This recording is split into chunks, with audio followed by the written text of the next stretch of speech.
이제 오늘 마태복음 제일 마지막 부분입니다. 대사명에 대해서, 마지막 예수님이 이 땅을 떠나시기 전에 마지막으로 제자들에게 주신 말씀, 대사명 또는 대위임 명령, 이렇게 이야기합니다. 하나님께서 할 일을 주셨다 하는 것이죠. 우리 주님께서. 우리 지난 시간에는 바로 그 모든 전체의 세팅을 봤습니다. 그러니까 어떻게 예수님과 제자들이 만났는지. 예수님이 말씀하셔서 갈릴리로 가라, 거기서 지시하는 산으로 가라. 그래서 거기서 산에서 만났습니다. 그때 말하는 제자들은 11제자였죠. 불완전한 숫자입니다. 하나하나 제자들을 봐도 그때 온전하지 못합니다. 완벽하게 주님의 말씀에 순종한 것도 아니고 주님을 오히려 말씀대로 하지 않고 십자가 가시니까 다 도망갔던 사람들 아닙니까? 그렇지만 그들에게 주님께서는 사명을 맡기시고 그 일을 감당토록 하십니다. 그리고 그 사명의 내용이 산상보험과 밀접하게 연관되어 있다는 것을 얘기를 했습니다. 갈릴리의 산에서 산상보훈이 있었습니다. 새로 믿게 되는 사람이 사는 하나님의 나라는 바로 이러이러한 사람들이 사는 삶, 낮아진 곳에 있는 사람, 겸손한 자리에 있는 사람이 사는 곳. 겸손함의 출발점은 예수님 믿는 것이죠.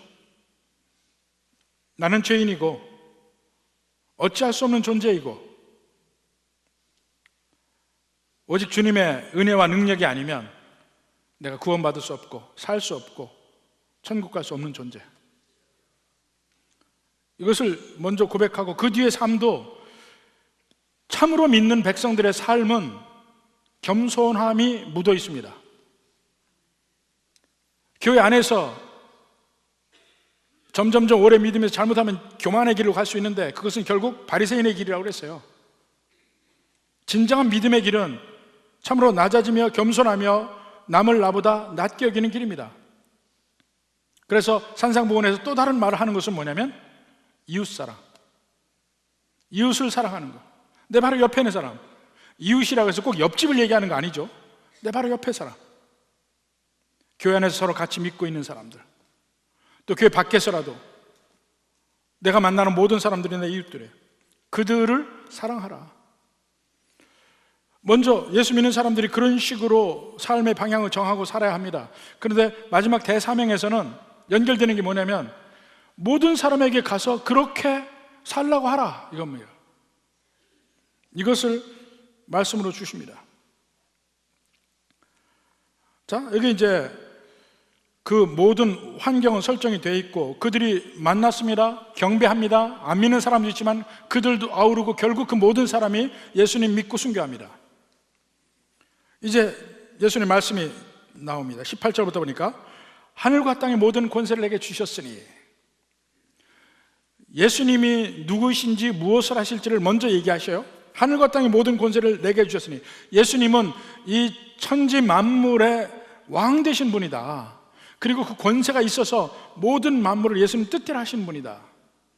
이것을 먼저 이야기하고, 또 예수님 말씀의 제일 마지막 부분에 가면 볼지어다 내가 세상 끝날까지 너희와 항상 함께 있으리라. 또 예수님의 측면에요. 예수님이 항상 함께 있다는 말씀을 주십니다. 그 말씀 가운데에 마치 봉투로 싼 것처럼 가운데에 우리가 해야 될 임무를 주십니다. 이것을 대사명이라고 그래요. 자, 그럼 그 내용을 보면 19절에 봅니다. 그러므로, 여기 그러므로는 어떤 의미입니까? 예수님이 하늘과 땅의 모든 권세를 가졌으므로, 그러므로 너희는 가서, 예수님이 모든 권세를 잡은 것과 받은 것과 우리가 가서 제자를 삼는 일과 무슨 관계가 있냐고요. 중간에 그러므로라고 되어 있습니다.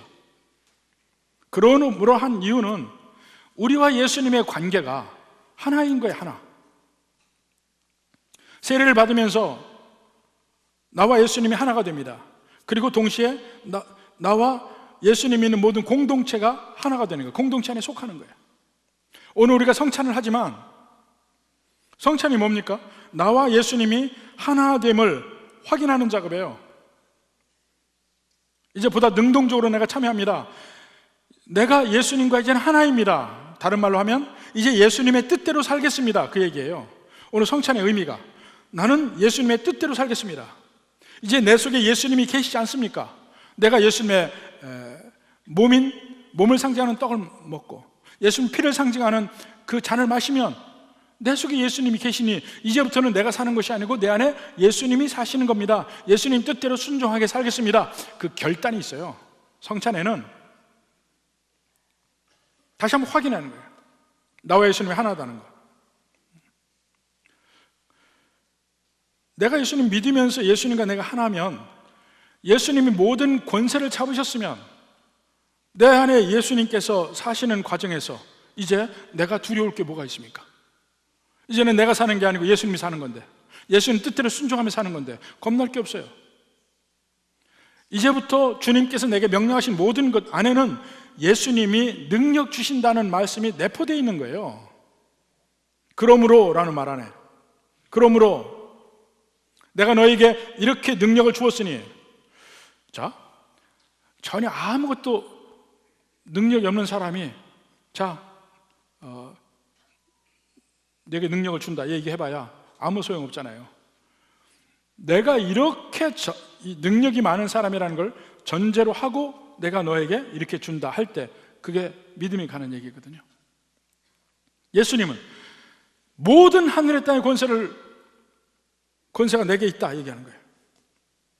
아버지 하나님 내게 주셨다. 그러므로 너희는 가서, 우리와 예수님이 하나인 것이 전제가 되어 있는 것이죠. 가서 할 일이 뭐냐? 가서 제자로 삼아, 그러니까 동사만 봅니다. 동사. 제일 처음에 가라, 제자 삼으라, 세례를 베풀라, 가르쳐 지키라. 이 네 가지예요. 근데 제일 주요한 동사는 제자를 삼아입니다. 가라, 제자를 삼아가 이 원래 원 문장의 동사로 있어요. 그 다음에 제자를 삼는다는 말에 분사로 붙은 말이 세례를 주고 가르쳐 지키게 하는 말이 보조로 붙어 있습니다. 그러니까 제자를 삼는다는 말의 의미를 더 설명한 게 세례를 주고 가르쳐 지키게 하는 일이 같이 들어가 있어요. 근데 제일 먼저 가라 그랬습니다. 가라. 제자 삼는 일, 제일 먼저 가야 합니다. 선교하고 전도하고 하는 그 모든 일이 거기 다 가라 하는 말에 다 있어요. 어느 유명한 학자는 교회가 되는 일은 전도하는 것이다 이렇게 얘기했어요. 교회가 존재하는 건 전도하는 것이다. 여러분, 예수님 믿고 우리가 살아가는 건 무슨 소망으로 살아갑니까? 천국의 소망으로 살아가는 거 아닙니까? 천국의 소망. 언제든지 이 세상에 살다가 죽으면 천국 간다. 천국을 바라고 살아. 이 세상보다 천국이 더 좋다. 계속해서 그 말씀을 듣고 그 말씀을 믿고 삽니다. 근데 한번 제가 전도할 때 우리가 예수님 믿으면 천국 갑니다 이렇게 하니까 한 분이 아주 묘한 말을 했어요. 그렇게 천국이 좋으면 지금 가지. 지금 가지. 왜 안 가냐는 거예요. 처음에 그 소리 듣고 제가 깜짝 놀랐어요. 전혀 예상하지 못했던 말이 나와서. 근데 가만히 생각해 보니까 진짜 그렇더라고. 언제든지 빨리 갈수록 좋은 게 천국입니다. 믿으십니까? 대답이 영. 빨리 갈수록 좋은 게 천국입니다. 믿으십니까? 아이고, 그래도 말이 안 나와. 그래도 우리 청년들 그래도 장가는 가고 천국을 가야 되죠. 뭐 이런 생각합니다.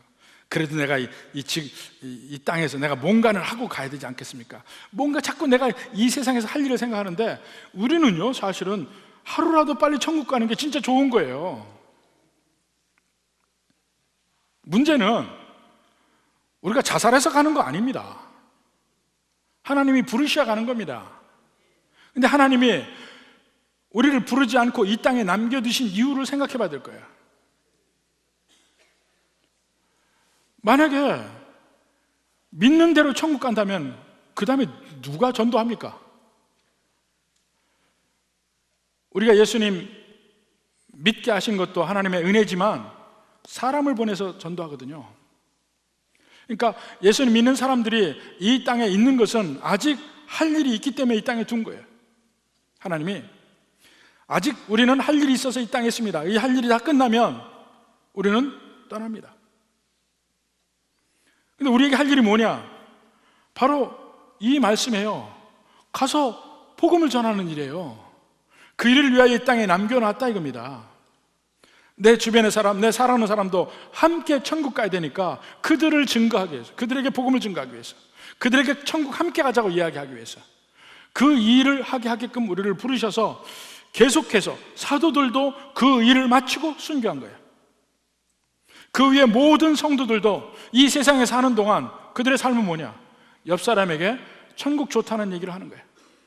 우리 천국 같이 가자고 얘기하는 거예요. 그 얘기를 하라고 우리에게 사명을 주셨어요. 그 사명이 끝난다면 우리 갑니다. 그리고 우리 갈 때는 기쁨으로 드디어 우리가 고향에 간다 하는 마음으로 갈 수 있기를 주님의 이름으로 축원합니다. 가라 가라. 우리 물론 중요한 게 예배죠. 함께 예배 드립니다. 함께 주님의 뜻에 순종하며 사는 삶을 살아가면서 예배를 드릴 때 여리고 성도 무너지는 역사를 경험합니다. 근데 우리 주님께서 가라고 명령하셔요. 가라는 거는 그냥 우리 함께 모여 예배 드리는 것만 의미하지 않아요. 성도들끼리 교제하는 것만 의미하는 거 아니에요. 가는 겁니다. 진짜로 문 밖으로 나가는 겁니다. 믿지 않는 사람이 있는 곳으로 가는 겁니다. 그것이 우리 근처이면 전도이고 우리 문화를 뛰어넘으면 선교라고 이야기합니다. 이 가라 하는 말씀이 요즘에는 그렇게 중요하게 생각되지 않고 이렇게 개념이 없어요. 근데 100년 전에 특히 낭만주의가 풍부하던 19세기 말에 보면 이 가라 하는 말씀에 세계에도 확장이 되었거니와 가라 하는 말씀에 온 세계로 믿음의 백성들이 퍼져나가서 선교를 했습니다. 바로 그 선교의 결과로, 열매로 우리 한국교회가 있는 거예요. 어찌됐든 밖으로 나가서 사람을 만나야 되고 복음을 증거해야 되고 그들에게 예수님 믿게 해야 된다 이거죠. 가서 뭘 하느냐? 모든 민족을 제자로 삼으라 그랬어요. 모든 민족. 모든 민족이 어떻습니까? 계속해서 나옵니다. 요한계시록 5장 9절 보십시오. 일찍이 죽음을 당하사, 중간부터 일찍이 죽임을 당하사 각 족속과 방언과 백성과 나라 가운데에서, 각 족속, 방언, 백성, 나라 가운데서 그들을 드린다 이겁니다. 사도행전 1장 8절은 뭡니까? 우리가 많이 아는 거죠. 예루살렘과 온 유대와 사마리아와 땅끝까지 이르러 내 증인이 되리라. 점점 확장되어 가는 과정이 있죠. 요한계시록 14장 6절로 봅시다. 또 보니 다른 천사가 공중에 날아가는데 땅에 거주하는 자들 곧 모든 민족과 종족과 방언과 백성에게 전할 영원한 복음을 가졌더라. 계속해서 모든 사람들, 지구상의 어느 누구도 빼지 않는 모든 사람들을 향해서 복음을 증거해야 된다. 그들을 향해서 우리가 간다 이겁니다. 근데 요즘에는 점점점 그 가는 일이 좀 복잡해졌어요. 다른 민족을 만나기 위해서는 우리가 열심히 그 민족이 사는 대로 갔는데 요즘처럼 온 세상이 하나가 되고 교류가 많아진 세상에서는 이제 다른 민족이 몰려오기도 합니다. 우리가 다른 민족을 전도하려고 선교사를 보냅니다. 근데 이제는 다른 민족 사람들이 우리 주변에 와 있습니다. 이것은 우리나라뿐만 아니고 미국이든 유럽이든 다 마찬가지예요. 지금 영국이나 프랑스는 거의 모슬렘 사회로 점점 더 바뀌고 있는 것을 봅니다. 영국의 런던시의 시장도 모슬렘이 됐고, 이러한 새로운 국면에서는 이 가라 하는 말의 의미도 물론 우리가 가야 하는데, 갈 때 꼭 국경을 넘어 다른 나라 가는 의미 아니고도 이 안에서 얼마든지 모든 민족을 만날 수가 있어요. 여하튼 복음을 다른 사람에게 증거하는 이 일을 주님께서 이야기하신 겁니다. 근데 그들을 가서, 그러니까 안 믿는 사람을 나가서 어디든지 만나서라는 얘기입니다. 그 다음에 제자를 삼아. 제자는 어떤 사람입니까? 누구를 제자라고 합니까? 마태복음 12장 49절 봅시다. 마태복음 12장 49절 보면, 손을 내밀어 제자들을 가리켜 이르시되 나의 어머니와 나의 동생들을 보라. 제자들을 가리키면서 나의 어머니와 나의 동생들을 보라. 누구든지 하늘에 계신 내 아버지 뜻대로 하는 자가 내 형제요 내 자매요. 제자들 향해서 누가 제자이면 하늘에 계신 내 아버지의 뜻대로 하는 사람. 제자가 된다는 것은, 제자라는 말 자체가 교육적 의미, 훈련적 의미가 들어가 있잖아요. 훈련받는 겁니다. 교육받는 겁니다. 그러니까 제일 먼저 예수님 믿는다는 것은 물론 하나의 터닝 포인트이긴 하지만 새로운 시작점을 얘기해요. 그러니까 학교를 들어가는 것과 똑같아. 학교를 들어가면 어떻게 됩니까? 삶이 바뀌죠? 바뀌어서 계속 여러 가지로 성장하게 되어 있어요. 그리스도의 학교도 마찬가지예요. 제자가 되는 것은 처음에 예수님 믿고 점점 변해가는 거예요. 그러니까 믿어서 구원받는다는 의미가 이 복음서에서는 계속 제자가 되는 걸로 이야기를 합니다. 예수님 믿는다고 예수님을 나의 구세주로 고백합니다. 그리고 옛날 생활 그대로 사는 거, 그것은 진정한 의미의 고백이 아닙니다. 진짜 제대로 예수님 믿고 고백하는 사람은 그 뒤로 제자가 되어서 변화되어 가는 과정을 간다 이겁니다. 이것이 하나예요. 그렇게 표현되고 있습니다. 그러니까 예수님을 나의 구세주로 고백하는 것 말고 변화되는 삶이 그 뒤에 지속되는 것, 이것이 끝까지 가야 돼요. 한 세대 전에는 우리가 복음을 증거할 때 이런 식으로 했습니다. 자, 복음의 말씀을 5분, 10분, 길게는 30분씩 복음을 설명하고 결단을 촉구하고, 결단하면 같이 기도해주고, 자 이제 예수님 믿었습니다, 그렇게 했습니다. 근데 그것으로 절대로 끝나면 안 되죠. 그 뒤에 후속 양육이 반드시 붙어야 됩니다. 제자를 삼는 거니까. 그래서 예수님 믿으면 예수님과의 관계가 점점 깊어지고, 사람들과의 관계도, 믿는 사람과 관계도 깊어지고, 더 깊이 알아가고 더 순종하고 성숙하게 되는 것, 이것이 제자가 되는 과정이에요. 산상보훈에 있는 말씀대로 살아가게 되는 거예요. 점점. 자, 이 제자를 삼는다는 말을 좀 더 구체적으로 세례를 베푸고 가르쳐 지키라 하라 했습니다.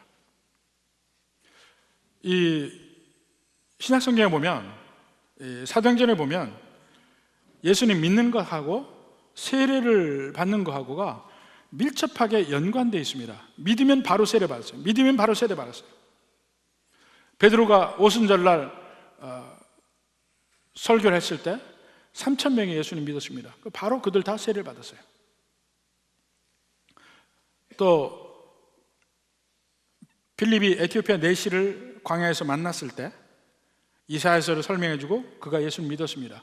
바로 그 자리에서 세례를 주었어요. 바울이 회심하고도 세례를 바로 받았고, 이런 식으로 사실은 믿는 것과 이 세례를 받는 것은 즉각적으로 하는 것이 물론 가장 이상적이죠. 그래서 어느 교회에서는 예수님 믿으면 바로 그 다음 예배 때 세례를 주는 그런 교회도 있습니다. 우리는 1년에 2번씩 하죠. 그러면서 세례 전에 뭐가 있습니까? 6개월간 잘 다니면 학습을 하고, 다시 6개월을 잘 다니면 그 다음에 세례를 줍니다. 근데 그 이유가 있어요. 저도 처음에는 믿으면 바로 세례를 주고 믿으면 바로 세례를 주고 그렇게 했어요. 그렇게 해보니까 중간에 금방 세례 받는 거가 좋아서 세례를 받고 나서 그 다음에 안 믿는 사람들이 생겨요. 검증이 안 돼, 검증이. 바로 그러한 이유 때문에 교회가 점점 커지고 정형화되면서 이제 1년에 2번 세례를 주면서 기다리게 합니다. 분명히 예수님 믿는 사람이라고 느낄 때도 좀 기다려서 확실히 검증을 하고 1년 만에 정말 훈련도 받고 교회 다니는 것도 확인하고 예수님 믿은 사람들에게 세례를 줍니다. 근데 예수님 믿으면 세례를 받아야 되는 거면 틀림이 없어요. 믿는다 하면서 세례 받기를 미루는 것은 진짜 이상한 사람이에요.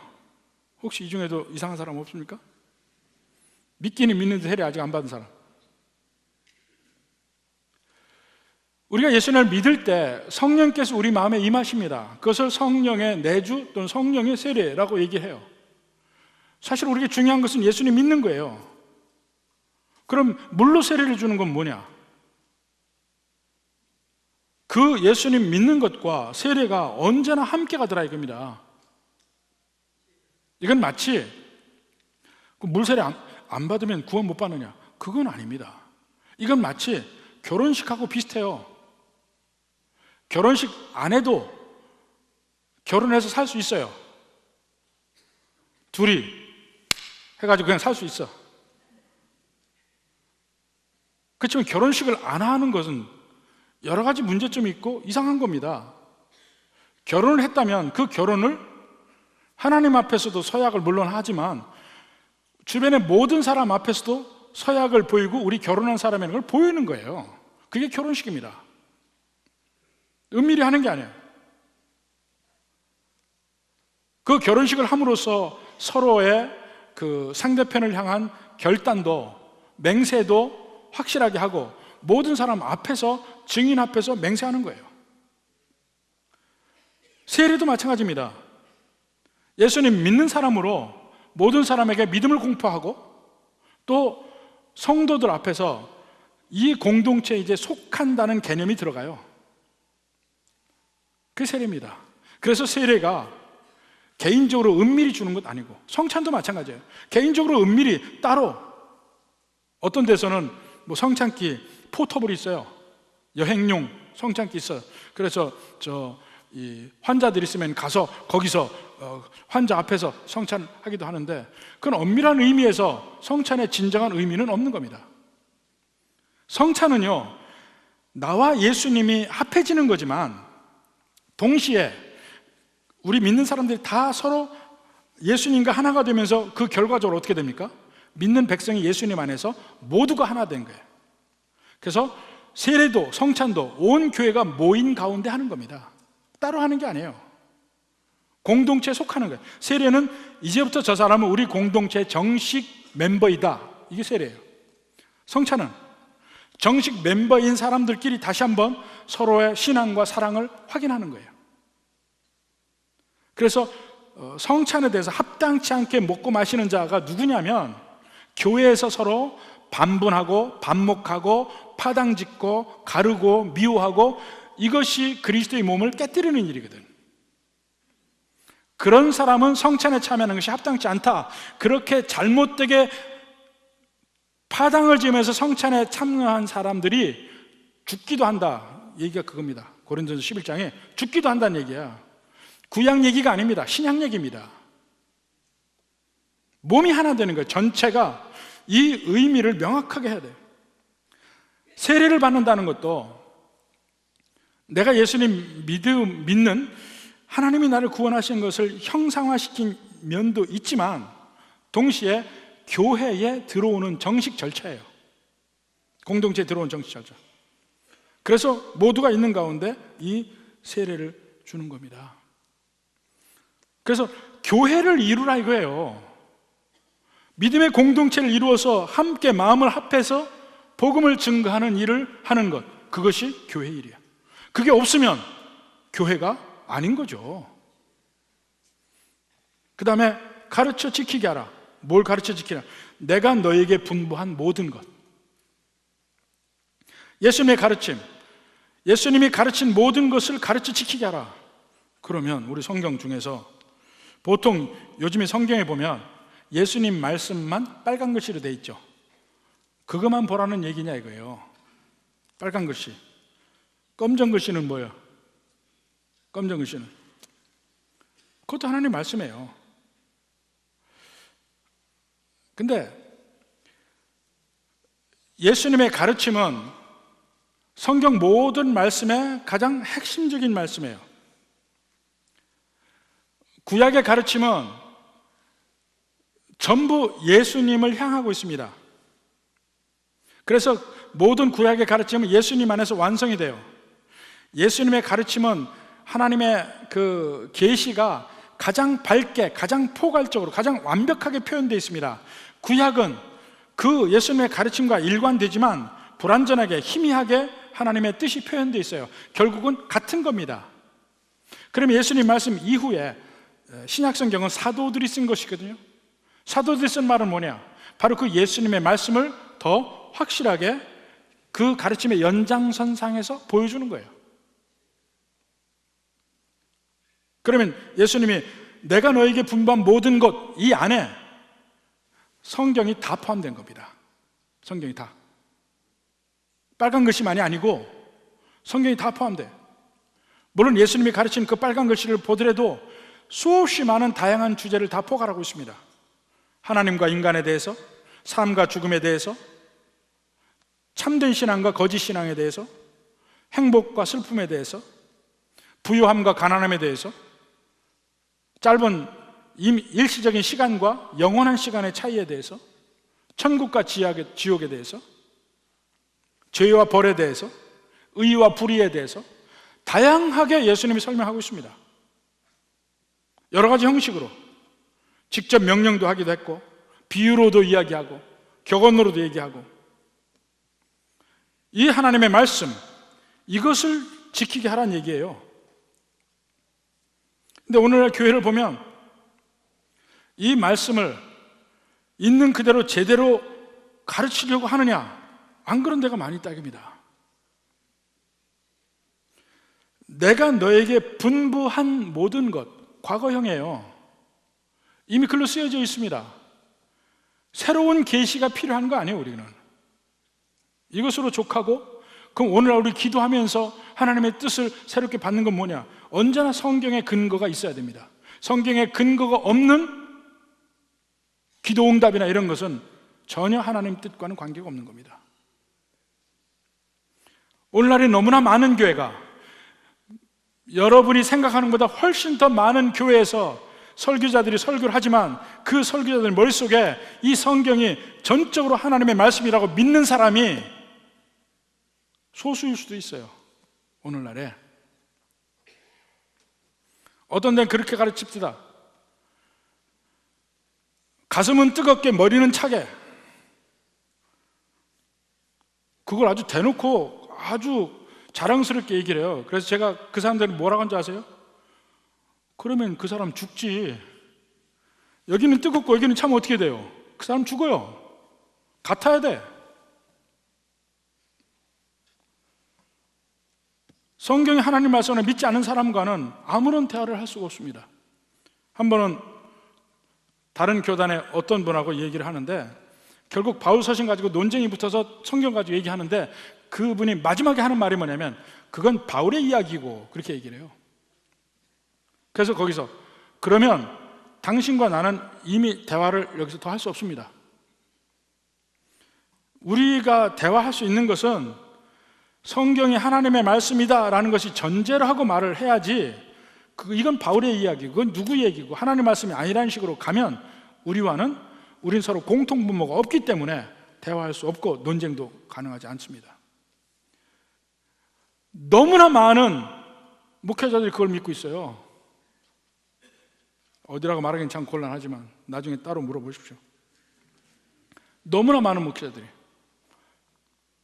심지어는 많은 교단들이 그렇게 가르치니까. 성경 하나님의 말씀을 믿고 이 말씀 안에서 하나님의 뜻이 무엇인가를 고민하면서 그 뜻을 따라가기를 원하는 것, 그것이 중요한 겁니다. 가르쳐 지키게 하라. 너희도 그렇게 되고, 산상보훈에서 너희도 다른 사람에게 가서 세례를 주고 가르쳐 지키게 하라. 이걸 이루기 위해서 우리가 삽니다. 그리고 믿는 백성들은요, 그 일을 행할 때 가장 삶의 보람을 느끼고 행복한 거예요. 이것 없이 그냥 나 잘 먹고 잘 살겠다고 사는 인생은 어느 순간에 내 인생이 그렇게 자랑스럽지 못해. 내 인생에 대해서 긍지도 가지도 못해. 내 인생이 좋은 인생이라고 생각도 안 돼. 다른 낮은 곳에 있는 짐승들하고 사는 거하고 다를 바가 뭐가 있어요? 나 살기 위해서만 산다면, 짐승들도요 열심히 자기 살기 위해서 살아요.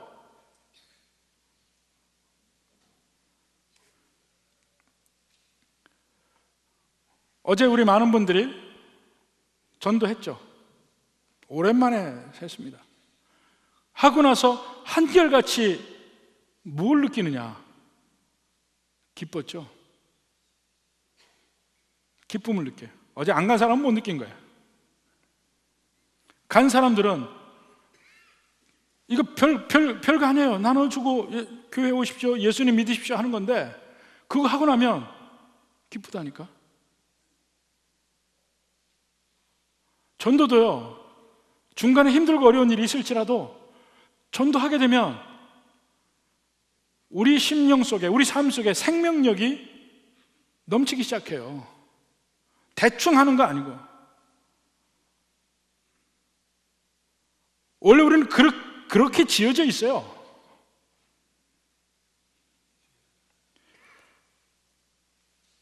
이 명령은 원래 우리의 품성과는 맞지 않는 것들입니다. 그래서 어려워요.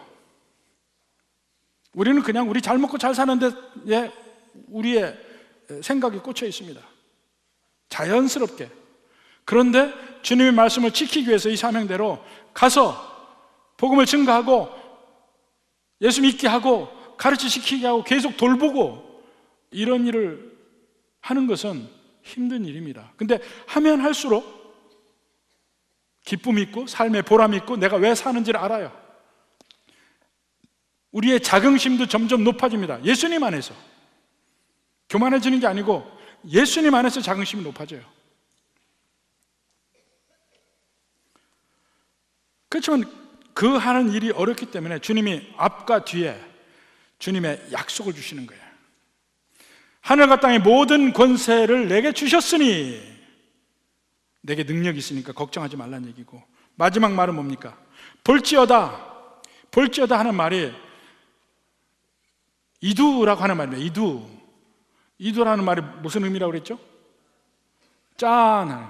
짠하고 뭐가 확 펼쳐질 때, 새로운 장면이 짠하고 펼쳐질 때, 이게 성경에 대단히 많이 나오는 말이에요. 중요할 때 확 장면이 바뀌고 새로운 아주 강력한 인상이 들어가는 말이 있을 때 짠하는 겁니다. 이 구약 성경에는 그 이두라는 말, 그 히브리 말로는 히네이라고 하는 거예요. 히네이 하면 짠하고 버려져. 이 사사기에 보면 이 히네이 하는 말이 아주 많이 나옵니다. 확 열리는 말. 여기서도 이두 짠 볼지어다 내가 세상 끝날까지 너희와 항상 함께 있으리라. 우리와 함께 계신다. 우리가 특히 복음을 증거할 때, 우리가 하나님 뜻대로 살려고 할 때 그 순간순간에 주님이 나와 함께 하시리라. 마태복음 제일 먼저 시작할 때 예수님 탄생 기사가 있습니다. 거기에서 뭐라 합니까? 예수님 임마누엘이라. 그 이름을 임마누엘이라고 하라. God with us. 우리와 함께 계시는 하나님. 하나님이 우리와 함께 계신다. 거기서 출발해서 예수님이 이 땅을 떠나면서 마지막 남긴 말은 내가 너희와 함께 한다. 지금도 우리와 함께 하십니다. 두려울 것도 없고 지혜도 달라 하고, 우리가 할 일은 주님의 뜻대로 가서 전도하는 것. 부디 이 은혜가 우리 모든 성도들이 함께 해서 진정 내가 이 세상에 남겨진 의미, 내가 왜 사는지, 왜 아직 주님이 천국으로 나를 부르시지 않는지 그 이유를 명확하게 하고 이 땅에 사시기를 주님의 이름으로 축원합니다.